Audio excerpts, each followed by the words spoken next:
Hello, everyone.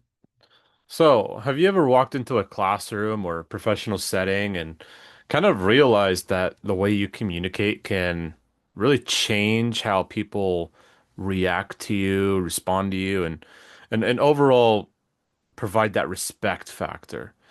So, I have two questions that I picked out for this assignment. One being, what types of power do I have as a student? And the other being, have I worked with a difficult person in the past and how would I communicate differently now? So let's dive into question one. As a student, we hold several types of power that directly shapes us and provides this kind of like respect that we receive and overall how we communicate, right?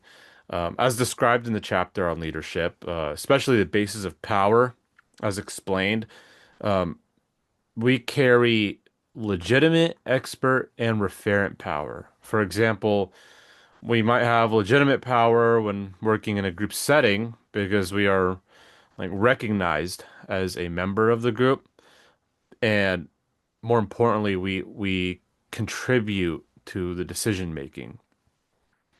Another example would be having the expert power. If a specific topic was brought up and and people didn't really know how to go about it, they might want to come up to you because you're knowledgeable in the category or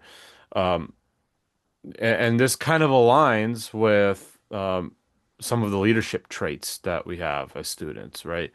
We typically follow this narrative to succeed, to excel, and accept responsibility, and overall leading to being educated, right?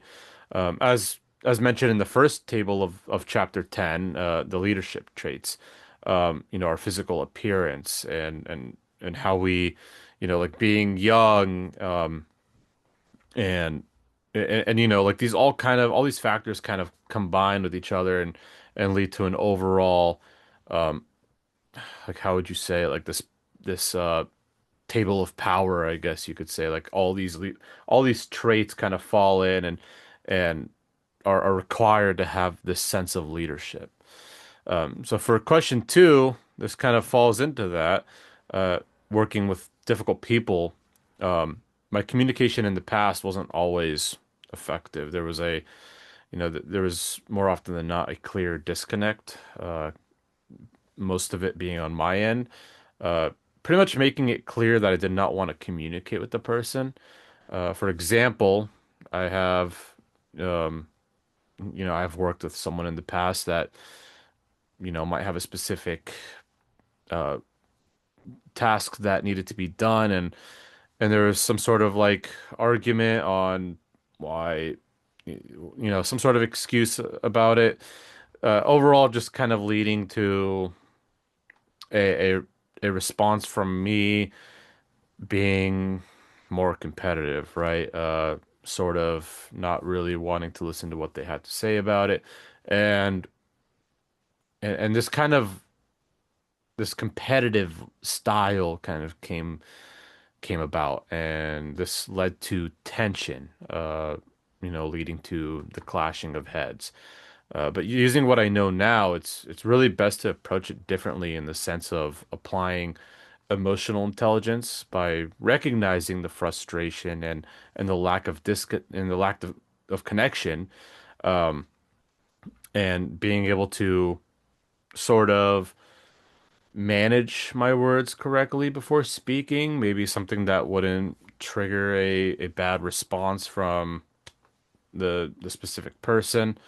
Um, we could also use situational leadership and this collaborative style of communication, really focusing on solving the problem at hand and and applying emotional intelligence and leadership, the situational leadership. It could lead to a healthier uh, discussion and and better conflict management, right? So, in both academic and professional settings, leadership communication is influenced by the power we hold by being students and ultimately, like, leading to a better communication skill set and overall leading towards the respect that we receive and and how people respond to us. Thank you.